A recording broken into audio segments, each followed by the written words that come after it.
Uau, muito bem. Você conosco aqui, que bênção. Abra sua Bíblia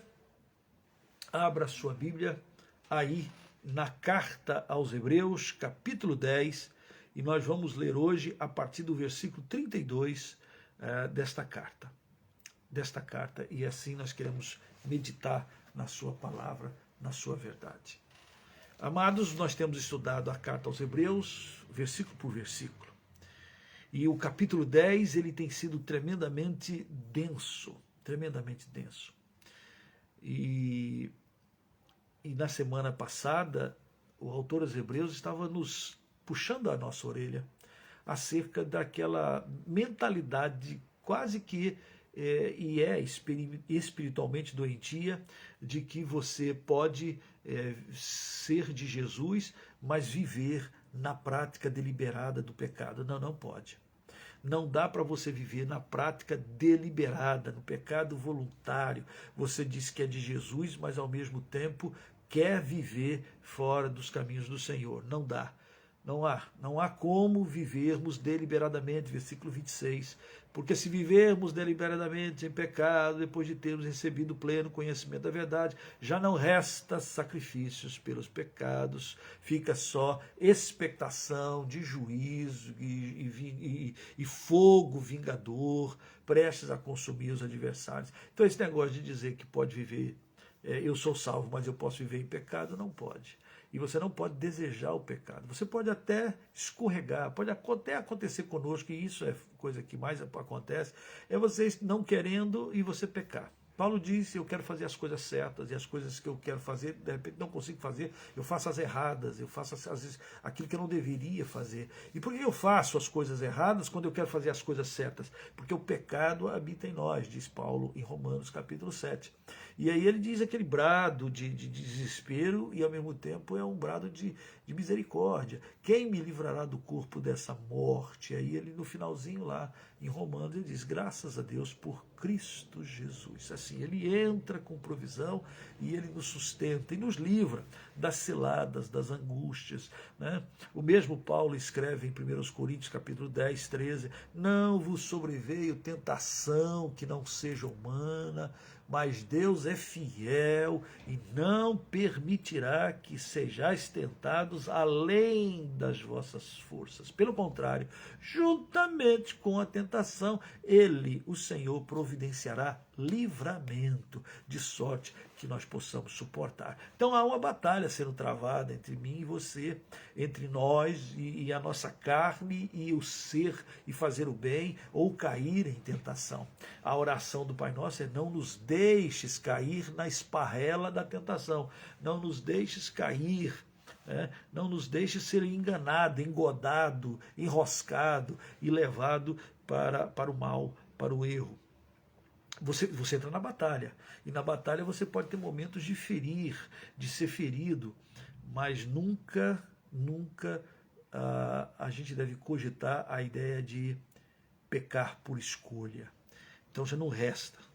Nós não estamos aqui para viver uma vida dúbia, nós não estamos aqui para sermos gente que não tem firmeza, né? Nós não estamos aqui para vivermos de uma maneira sem segurança, sem expectativa. Não, nós estamos aqui para ser firmes, nós estamos aqui para aguardar o dia do Senhor, de oferecer ao Senhor aquilo que a Ele é honrado e digno. E aí, depois de mostrar, até no versículo 31, que horrível coisa é cair na mão do Deus vivo, o autor aos Hebreus, ele passa a querer agora a motivar o cristão, né? A motivar o cristão. Olha aí, ele diz no versículo 32, e ele está motivando aqueles irmãos que estavam tendenciosos a viver uma vida cristã vacilando, a viver uma vida cristã sem levar a sério o compromisso com a cruz, com a verdade, com o amor, sem valorizar aquilo que o Senhor Jesus Cristo fez por nós na cruz. Então, a igreja a quem o autor está escrevendo, os primeiros irmãos, tinham tendências a isso. E aí, versículo 32 em diante, ele diz assim, lembrai-vos, porém, dos dias anteriores, em que, depois de iluminado, sustentaste grandes lutas e sofrimento. Lembra quando você se converteu? Lembra da época que você voltou, reconheceu, entendeu, você foi iluminado. Essa expressão bonita, né? Você andava sem Jesus e nós estávamos em trevas. É uma expressão linda essa.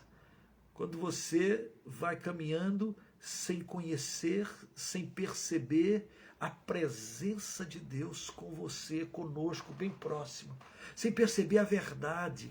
Você vai andando nas trevas, tropeçando aqui em busca de prazeres, andando segundo o curso desse mundo, sem discernir, com alguma ideia fixa, e a Bíblia fala de trevas, de trevas. Aí de repente, luz, você é iluminado. Eu me recordo, na minha experiência cristã, quando eu fui criado em lar evangélico. Sempre aprendi desde pequenininho as sagradas letras, mas isso não me fez um crente, isso não me fez um servo de Deus, isso não me fazia salvo, me fazia ser um filho de crente que era poupado de algumas coisas. E na minha adolescência, em princípio da minha juventude, eu estava na esbórnia, não é? Eu estava vivendo como vai o curso desse mundo, como também. E aí, por força da parentada, uma tia preciosa que veio a se tornar minha mãe na fé, eles ficavam me forçando para ir na igreja, mas eu não queria muito ir na igreja. Durante a semana, eu ia para a escola, e lá eu tinha meu grupo lá de teatro, tinha meus amigos, tinha um monte de gente. Quando chegava de noite, depois de tudo, a gente ia para o barzinho, ia para o boteco, conversava, cantava, voltava às vezes bêbado para casa. Era enfim, era uma vidinha, aquele negócio. Aí quando chegava domingo, o pessoal fazia pressão, eu ia para a igreja. Então eu ia domingo para a igreja, e durante a semana eu ia para os bailes da vida, né? Daquela época lá no interior de Goiás, na década de 81 e 82, quando o Senhor resolveu iluminar, mostrar o caminho. E eu tinha umas dúvidas assim, será que Deus me ama? Eu sabia que só existia Jesus e sabia só do caminho de Deus, sabia. Essas coisas eu sabia. Sabia, mas eu não tinha compromisso. E eu tinha umas dúvidas. Será que Deus sabe quem eu sou? Será que Deus se importa comigo? Será que Deus sabe meu nome? Será que do alto céu Ele me vê? Será que Ele me ama? Essa era a minha dúvida. E era aquilo que estava eu em escuridão. E ao mesmo tempo, então, eu não reconhecia Deus. Era como se Deus não me amando e não me sabendo quem eu sou, eu pudesse também ignorá-lo, não é? Então eu ficava nesse dilema. Deus não me ama, Deus nem sabe que eu sou. Como é que Deus me ama? Deus nem sabe. Então, como se a desculpa de eu achar que Ele não sabia quem eu era, também me dava a desculpa de ignorá-lo, de ignorar a sua verdade, a sua vontade. E assim eu ia vivendo. Domingo na igreja lá, e durante a semana ali, com a turminha e os botecos da vida. Fui até elogiado uma vez, lá no boteco. Lá no boteco, os caras falaram assim, crente bom é que nem o Eleazar. Eleazar que é um crente bom. Porque domingo tá lá na missa dele, tá lá na reza dele. Nem sabia que lá que a gente não reza, nem tem missa. Tá lá. E durante a semana tá aqui com a gente. Que mal tem? Que mal tem? E eles achavam que todo mundo, isso mesmo, ó cabra bom. Isso é que é crente bom. E aquilo foi um murro que eu levei, muito grande, como que um golpe de terrível que eu levei aqui na boca do estômago, como que dizia, hipócrita, você é um hipócrita, não poder servir a dois senhores. E aquela noite foi difícil, então Deus resolveu bater em mim lá no boteco. Tá bom, eu fui para a igreja, e o dilema era, será que Deus me ama? E eu tô lá, encostado lá num pedaço de pau, que a minha igreja era uma meia águazinha, no campo missionário, era uma meia água. Eu encostado assim a cabeça aqui, de repente eu fui iluminado. Isto é, de repente uma voz veio aqui dentro da minha alma, no meu coração, dizendo, você está duvidando se eu te amo? Lembra disso! E lembra disso! E Deus começou a trazer coisas na minha mente, no meu coração, de momentos que eu tinha vivido na minha vida ali, anterior, e que só Deus de fato tinha interferido na minha existência, e eu sabia que era Ele que tinha feito, Ele tinha cuidado, protegido, mas eu não, entendeu? Eu deixava para lá, eu não acreditava muito que era Ele. Então o que eu quero dizer é que naquela noite, em setembro de 82, eu de fato fui iluminado. A expressão do autor aqui é: você estava em trevas, mas agora você foi iluminado. Você também deve lembrar daquela época em que o Senhor se revelou a você. Porque é isso que o autor aqui está querendo dizer para aqueles irmãos. Lembra do tempo do início. Lembra quando você foi iluminado. E quando você foi iluminado, você passou por grande luta, você passou por sofrimentos. Por quê? Ora, naquela época, então, devia ter sido mais difícil ainda do que hoje aqui no Brasil. Existem alguns lugares no mundo, hoje, que o cara, quando diz que é cristão, ele pode perder a família, ele pode ser expulso da família, ele pode perder tudo, e ele pode começar a ser de fato perseguido, coisa que ainda aqui no Brasil, no século XX, isso não acontece, ainda não acontece, né? Ainda nós podemos livremente dizer: eu creio, eu professo, eu amo, eu entrego a minha vida ao Senhor Jesus. Eles passaram luta, mas nós também passamos, de uma maneira velada, mas também passamos, porque a sociedade caiu em cima da gente, caiu em cima de você, dizendo: você é crente, agora você não pode fazer isso, não pode fazer aquilo, não pode fazer aquilo outro. É cheio de gente dizendo o que a gente pode e o que a gente não pode fazer, independente do que a palavra de Deus diz. Ou então: você agora virou burrinho, né? Tapado, gente, e aí te oprime. Ou então, você vai perder os amiguinhos, você não vai poder fazer isso, aquilo outro. Há uma certa opressão no nosso meio. Também. Mas naquela época era muito pior, pelo menos comparando com o que nós vivemos aqui no Brasil. E eu anseio o dia que o Senhor vai começar a fazer chacoalhar, porque de fato quem é crente não fuja da raia, fique firme e professe o Evangelho de nosso Senhor Jesus Cristo. Ora, o autor está dizendo: lembra disso, lembra de quando aconteceu, quando você acordou para a vida, quando seus olhos brilharam, quando você compreendeu, quando você foi iluminado e você viu a graça, a bondade, o perdão, o amor, enfim, eu não sei qual foi a tua experiência. Aliás, seria tão bom se você tivesse paciência aí nos stories, você escrevesse: olha, minha conversão foi assim, assim, assim. Seria tão bom se você desse um testemunho e contasse como foi a maneira como Deus iluminou você, como Deus mostrou o caminho, como Deus mostrou Jesus, como Deus mostrou a sua cruz, como Deus mostrou que Ele te amava tão maravilhosamente. Lembra disso. Diz o autor aqui no versículo 33, diz assim: ora, expostos como um espetáculo, tanto de opróbrio quanto de tribulações, ora, tornando-vos coparticipantes com aqueles que desse modo foram tratados, porque não somente vos compadecestes dos encarcerados, como também aceitaste com alegria o espólio de vossos bens, tendo ciência de possuir de vós mesmo patrimônio superior e durável. O que ele está fazendo? Aqueles crentes, quando eles foram iluminados, eles não fugiram de ser cristão, pelo contrário, eles foram visitar os membros, os presos, os que estavam em cadeias, talvez gente que visitou Paulo, ou gente que visitou tantos homens e tantas mulheres do passado que foram, por causa do Evangelho, aprisionados, né? Que ficaram em presídios, em prisões, por causa do testemunho de Jesus. E outra, eles sofreram, eles aceitaram Jesus e eles foram expoliados. Sabe o que significa?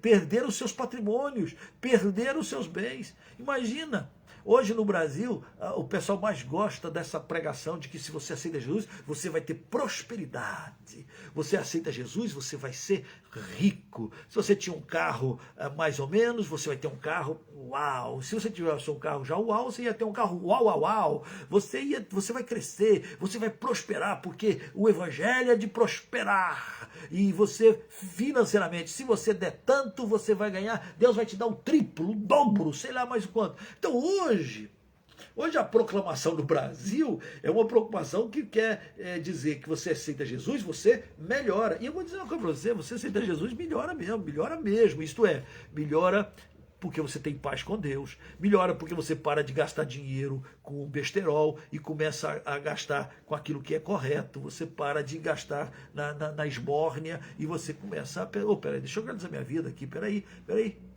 então melhora. A tendência é melhorar. A tendência é, Deus repreende o devorador na sua vida, a tendência é melhorar. Mas esses irmãos aqui, eles por Jesus, por causa do amor de Jesus, eles se tornaram participantes do opróbrio e da tribulação daqueles irmãos que estavam passando sofrimento, e eles não se envergonharam daqueles irmãos que estavam passando tribulações e prisões, como também diz o texto, porque não somente vos compadeceste, versículo 34, como também aceitaste com alegria o espólio de vossos bens. O espólio de vossos bens. Perderam patrimônio.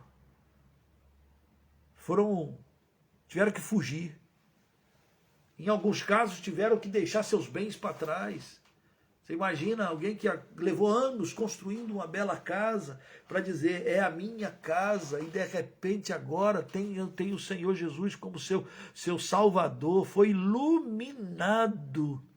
E agora, por causa da perseguição, tem que deixar a casa, os bens, prejuízo, mas não perde a sua alma e a vida eterna.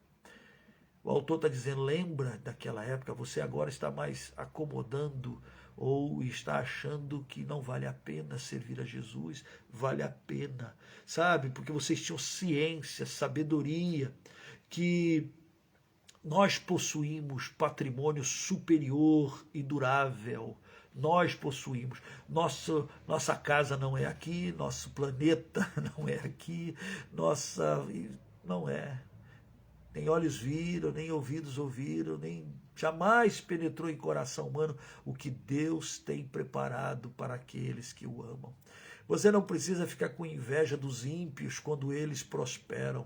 Você precisa ter ciência de que o Deus que cuida de nós nessa vida é o Deus que cuidará de nós na eternidade e nós estaremos para sempre com Ele. Não é à toa que Jesus diz, não se turbe o vosso coração. Não fiquem preocupados, não fiquem sobrecarregados com as coisas desse mundo. Na casa de meu Pai há muitas moradas, e se não for assim eu vou-lo teria dito, pois vou preparar-vos lugar. Então, Deus tem tudo preparado, Deus tem tudo, nós estamos nas mãos dEle, Ele é Senhor da nossa existência, e a gente pode descansar, em vez de a gente ficar agoniado, a gente pode descansar na sua doce verdade, na sua palavra. Então, a primeira coisa que o autor diz aqui, fica firme, não desanima, não se entregue às paixões mundanas, não desanime, não fique para trás, não pare de prosseguir, lembra-te quando você foi iluminado. Lembra-te, traz a memória, como foi que ele te buscou, como ele se revelou e que ele está presente. Lembra-te que ele está contigo e que ele tem preparado vida abundante para aqueles que são do Senhor. Lembra disso, traz a memória, para você não desmaiar, não desanimar. Nesses tempos difíceis que vivemos hoje, nesses tempos vividos de apatia espiritual, nesses tempos difíceis, como diz Paulo a Timóteo, nos últimos dias virão tempos difíceis, pois os homens serão arrogantes, desafeiçoados. Lembra-te de como foi que o Senhor se revelou a você, sabe? Porque isso ninguém pode tirar de você nem de mim. Que Ele nos tem amado e Ele está vivo. No versículo 35 aqui de Hebreus capítulo 10, ele falou que é para lembrar, e agora ele diz, não abandoneis, portanto, a vossa confiança. Uau! Ela tem grande galardão. Entrega o teu caminho ao Senhor, confia nele, e o mais ele fará. Então não abandoneis. Interessante, né? O fato de você colocar-se nas mãos do Senhor e deixar Deus agir e Deus cuidar, a Bíblia fala aqui, ó, tem grande galardão. Galardão é uma doutrina que eu diria que a gente não entende muito, não. Diz que a gente vai ser premiado lá no céu, que Deus vai dar umas medalhas, Deus vai dar... A gente às vezes não entende direito. Deus vai fazer diferença. Só que nós vamos pegar as nossas coroas, os nossos galardões, e vamos colocar tudo ao pé de Jesus, porque a gente vai dizer, Senhor, sem o Senhor, nós não faríamos nada. Aliás, nós não podemos fazer nada. A gente não canta, a gente não louva, a gente não contribui, a gente não adora, a gente não louva, a gente não é fiel, a gente não é santificado, se não for por Ele. É Ele que opera em nós, tanto querer quanto realizar. Então nós vamos pegar as nossas coroas, os nossos galardões e vamos tudo depositar aos pés do Senhor Jesus e dizer, Senhor, tudo é teu. O Senhor é que é digno de receber a honra, a glória e o louvor. Mas a confiança tem. Versículo 36 diz o texto, com efeito, tendes necessidade de perseverança. Então, aqui o autor dá uma puxada de orelha. Olha, vocês lembrem do que Jesus fez. Não abandone porque isso tem a confiança, porque isso tem galardão. Continua firme, porque isso tem galardão. Só que aí no versículo 36 diz, olha, vocês estão tendo necessidade de perseverança. Vocês têm necessidade de perseverança.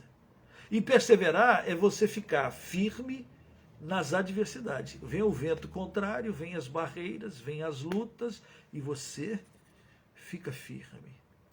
Vem aqueles que zombam da palavra, mas você está ali, firmado na palavra.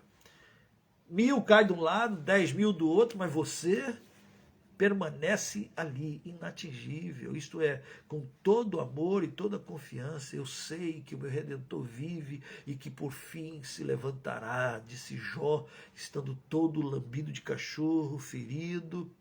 Ele diz, eu sei, ele se levantará. Todos me abandonam, diz Paulo, todos me abandonaram, os da Ásia, todos me abandonaram. Vem, traz comigo, traz os livros. Mas eu sei e estou bem certo de que Ele é poderoso para guardar o meu depósito. Então, o que Ele me deu, o Evangelho das Boas Novas, a palavra para eu difundir, Ele mesmo vai guardar esse Evangelho. Então, no meio de todas essas tribulações, Deus está trabalhando e Ele guarda, Ele protege, Ele é que tem guardado a sua verdade até hoje. Nós só temos que perseverar, nós iluminados, nós que fomos marcados, você que já ouviu, traz a memória daqueles momentos, daqueles toques, daqueles encontros que você teve, às vezes na juventude, às vezes na infância, traz a memória, e perceba que Deus está contigo, e Deus está conosco. Não esmoreça o teu coração, não esmoreça, pelo contrário, você tem que ter confiança, perseverança, para que, havendo feito a vontade de Deus, alcanceis a promessa, porque ainda dentro de pouco tempo, versículo 37, aquele que vem, virá, e não tardará. Todavia, o meu justo viverá pela fé. Se retroceder, nele não se comprais a minha alma. Então persevere. Estamos mais próximos agora da vinda de nosso Senhor Jesus Cristo do que estávamos há 100 anos, 200 anos antes, 300, 500 anos atrás, um dia atrás. Estamos mais próximos. Ou Ele vem, ou nós vamos. Estamos mais próximos. Então fica firme. Pastor, estou enfrentando muitas lutas, muitas tribulações, muitas angústias. Sim, fica firme. Tudo isso o Senhor Jesus passou e passou por você e por mim. Fica firme. Valeu a pena. Valeu a pena. Entrega, confia, deixa nas mãos dele, para e lá e diz, Senhor Deus, sou teu, oh, é o amado de minha alma, fica firme, varão, fica firme, irmã, vale a pena, e vai valer mais ainda a pena, naquele momento glorioso, quando nós estivermos de frente a frente com o nosso Deus, vendo-o como Ele é, e podendo ser transformado como Ele é, e poder dizer, oh Senhor, por tua graça, valeu a pena, por tua graça, a tua graça nos alcançou, a tua graça me alcançou, né? Não por nós, não por obras, não, mas por Jesus, porque Ele foi iluminado. Nós olhamos e vimos, esse é o meu caminho, é a minha verdade, é a minha vida, é Jesus, Ele é o Senhor, e eu quero caminhar com Ele. Então fica firme, porque vale a pena. E nós não somos daqueles que retrocedem. Tá? Você não é. Você não é daqueles que é para andar para trás, você é para andar para frente, para você se animar no Senhor e viver para a honra e glória do Senhor Jesus Cristo. Tanto é que no versículo 39, olha o que o autor fala. Nós, porém, gosto dessa expressão. O porém significa, tem gente que retrocede, tem gente que abandona, tem gente que vai negar, tem gente que vai fugir, tem gente que vai deixar para lá, tem gente que vai trocar. Mas nós, porém, não somos dos que retrocedem. Amém? Você não é desses que vacilões. Você vai ficar firme. Você pode até dizer, pastor, eu já andei longe dos caminhos do Senhor. Talvez você esteja me ouvindo agora e você tenha andado longe dos caminhos do Senhor. Tenha andado longe da igreja, do corpo de Jesus Cristo. Tem gastado o seu dinheiro naquilo que não é pão, daquilo que não é vida, daquilo que não traz honra e glória para o Senhor Jesus. Tem vivido de acordo com a sua vontade. Aí você diz assim, mas então eu não sou alguém que agrade a Deus. Pode até ser que não seja, mas você pode passar a ser. Você pode dizer, Senhor, eu quero o perdão, eu quero a graça, e eu quero andar com Jesus, e eu quero que a minha vida seja daqui para frente, até o final. E eu não quero ser desses que retrocedem para a perdição. Não, nós somos, entretanto, da fé, para a conservação da alma. Legal? Quando você crê, quando você confia, a palavra diz conservação. É a fé que nos conserva. O justo viverá pela fé. Interessante como esse versículo ele é tão poderoso. Esse versículo está lá, começa lá atrás. Em Malaquias, ou melhor, em Abacuque. Malaquias não, em Abacuque. Abacuque está passando um momento tão complicado na história. Ele está vendo Deus levantar os caldeus, o povo ruim, para fazer disciplina ao povo de Deus, que é ruim, mas não é tão ruim quanto os caldeus. O povo judeu estava um povo que só vivia desobedecendo, retrocedendo, vivia em pecado, trocava Deus. Aí Deus resolveu levar o pessoal tudo para o cativeiro. E aí Deus vai usar os caldeus, vai usar os babilônicos para vir com chibata. E aí Abacuque não entende. Como é que o Senhor usa um povo pior do que a gente para disciplinar a gente? Interessante, né? Às vezes os cristãos do presente século agora, às vezes passam vergonha. Quem que envergonha? Os incrédulos, os caldeus modernos. Aí você diz, mas por que Deus permitiu? Permitiu porque você ou os cristãos são dignos de vergonha. E às vezes Deus vem e puxa a orelha, mas Deus não perdeu o controle. Deus não perdeu o controle. Deus não, pelo contrário. Aí Abacuque está lá, vou me colocar na torre de vigia e para o Senhor me responder por que a coisa está assim tão ruim. E a resposta é, vai piorar, Abacuque. O justo, vive não da aparência. O justo não vive das coisas materiais. O justo não vive pela expectativa de coisas positivas, pensamentos. Não, o justo vive pela fé. O justo vive pela fé. E aí no capítulo 11, versículo 1, tem essa pérola. Ora, a fé é a certeza das coisas, de coisas que se esperam. Eu não tenho, mas eu espero. A convicção de fatos que se não veem. Quando você diz, eu sei que o meu Redentor vive, eu não estou vendo com os meus olhos da carne, mas eu estou vendo com os olhos da fé. O dia que o Senhor Jesus vai romper as nuvens, vai tocar a trombeta, e aí vem um filho das trevas e diz, essa história já faz tanto tempo, ainda não cumpriu, isso aí vai acontecer. A fé, é a fé que reafirma em nós, é certeza das coisas que se esperam. Eu espero o dia glorioso em que os céus passarão com estrepitoso estrondo e todas as coisas, como diz o apóstolo Pedro, se desfarão e o Senhor fará tudo novo, novos céus e nova terra onde habita a justiça. Como é que você sabe disso? Pela fé. Fé, certeza das coisas que se esperam.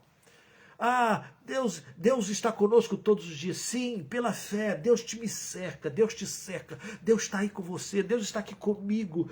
Mas eu não estou vendo, mas eu estou vendo. Eu creio pela fé. A fé é a certeza das coisas, é a fé que conserva a nossa alma. Então nós precisamos pedir para o Senhor, Senhor, aumenta-nos a fé. Aumenta-nos a fé. Estarmos lendo a palavra e meditando na palavra, isso é processo de fé aumentada. Então, à medida que a gente compartilha, vive, transfere, compartilha a palavra, a nossa fé está sendo aumentada. E à medida que você vai dizer, sim, Senhor, amém, Senhor, eu faço parte, eu creio, eu quero, eu estou aqui. Nós não somos daqueles que retrocedem para a perdição, nós somos daqueles que avançam pela fé. E pela fé a gente caminha. A gente não caminha por vistas, a gente caminha de fé em fé, para a glória do Senhor e Salvador Jesus Cristo, de fé em fé. Então, meus amados irmãos, eu quero te desafiar nesta noite. Se você está se sentindo para baixo, desanimado, ou atacado, ou ferido, ou oprimido, se você está se sentindo com vontade até mesmo de desistir, de largar de mão, ou até mesmo você já desistiu, você já abandonou, você às vezes está longe dos caminhos do Senhor, eu quero te dizer, pegando aqui o autor aos Hebreus, que escreveu para aqueles irmãos do passado, mas servem para você e para mim, eu quero que você se recorde, lembre das coisas maravilhosas, traga à memória aquilo que pode te dar esperança, traga à memória o tempo em que você foi iluminado, traga à memória aquilo que o Senhor fez na sua vida, traga à memória aquilo que você tem de precioso do contato iluminador do Espírito Santo, que te trouxe verdades. Não deixa que essas verdades sejam apagadas ou entristecidas ou sufocadas por mentiras ou vaidade. Não, mas traz para frente, traz para cima, traz para você, encha o teu coração e alimenta-te da verdade e caminha nessa verdade e caminha de fé em fé. Pastor, mas os tempos são difíceis. Sim, aqueles irmãos passaram tempos difíceis. Eles tiveram que ver irmãos preciosos parando na cadeia, e eles foram na cadeia visitar, nas prisões. Mais do que isso, eles perderam seus bens. Em vez de ter prosperidade, eles tiveram perda. Mas eles estavam prontos para dizer, eu não nego a minha fé.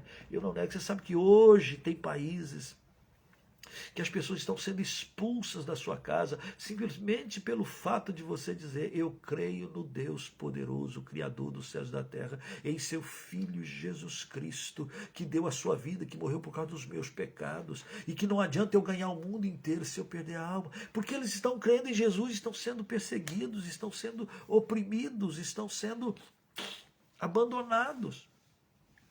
Não te deixes vencer do mal, vence o mal com o bem. E digo mais, não abandone a confiança, como diz o texto, isso tem grande galardão, ok? Então Deus tem promessa para você, até para o futuro, confia. E você não foi chamado para desanimar, você não foi chamado para retroceder, você foi chamado para manifestar a fé, para dar passos de fé, para pela fé agradar a Deus, porque sem fé é impossível agradá-lo, mas com fé, agrada-te do Senhor e Ele satisfará os desejos do teu coração. E Ele vai dizer o que é melhor, Ele vai plenar, Ele vai encher. Há um vazio no ser humano que só pode ser preenchido pela presença do Senhor. E Ele só preenche a partir da fé. Então, a minha oração é que a tua fé e a minha fé seja também aumentada. Que o Senhor te abençoe, que o Senhor te fortaleça, que o Senhor derrame sobre você a graça e que você dê testemunha do Senhor Jesus. Abra o seu coração e diga: Senhor, eu quero caminhar de fé em fé, passo a passo. Daqui para frente, nos nossos próximos encontros, nós vamos aprender um pouco de fé. Como ter a nossa fé aumentada. Como ver nos nossos irmãos do passado, como eles mantiveram fé. O que é isso? Como se coloca a nossa fé em ação. Nós vamos meditar um pouco aqui no capítulo 11, capítulo maravilhoso. E eu espero que vocês possam estar conosco nos nossos próximos encontros. Se por acaso você não puder estar na quarta-feira, você depois pesquisa lá no YouTube, na nossa página, e assiste, enfim, e compartilha para o louvor da glória do Senhor Jesus. Curva sua cabeça comigo, irmão, e vamos orar.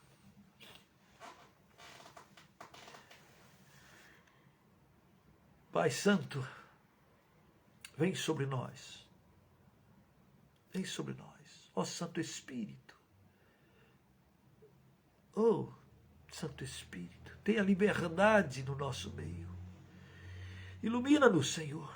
Mostra, Senhor, o teu querer e a tua vontade para cada um de nós. Porque o Senhor não nos fez para ser pessoas que retrocedam, mas o Senhor nos comprou, o Senhor nos lavou, o Senhor derramou o seu dano divino Espírito sobre nós, para que nós sejamos testemunhas vivas do amor do Senhor, da misericórdia do Senhor, do perdão do Senhor, da volta do Senhor. Ó Deus, usa o teu povo, usa nossas vidas, usa cada um que nos ouve, como instrumento poderoso nas tuas mãos, para testificar, testemunhar do teu imenso amor para conosco. Nós pedimos agora o perdão dos nossos pecados, pedimos, Senhor, quantas vezes nós temos cedido às pressões do mundo, da carne, da vaidade, do inimigo de nossas almas. Pedimos perdão e pedimos que o Senhor renove a nossa fé, que o Senhor nos encha com o teu Espírito, para que possamos avançar até o dia glorioso em que estaremos frente a frente com o Senhor. Então, Pai, cuida de cada um de nós. Repreende agora toda seta, toda incredulidade, todo ataque do inimigo sobre a vida daqueles que estão a nos ouvir, para o louvor da tua glória. Fica, ó Deus, conosco, em nome de Jesus. Em nome de Jesus. Amém. Que Deus te abençoe, que Deus te fortaleça, que Deus te anime, que Deus levante o seu rosto e te dê a paz. Que a graça do Senhor seja contigo. Irmãos, ore por nós, ore aqui pela missão Projeto Zero, e que você seja participante, parceiros nessa obra, para que a obra não pare, Que Deus te abençoe. Que Deus te abençoe. Até próxima quarta-feira, em Cristo Jesus. Amém. Beijo no coração.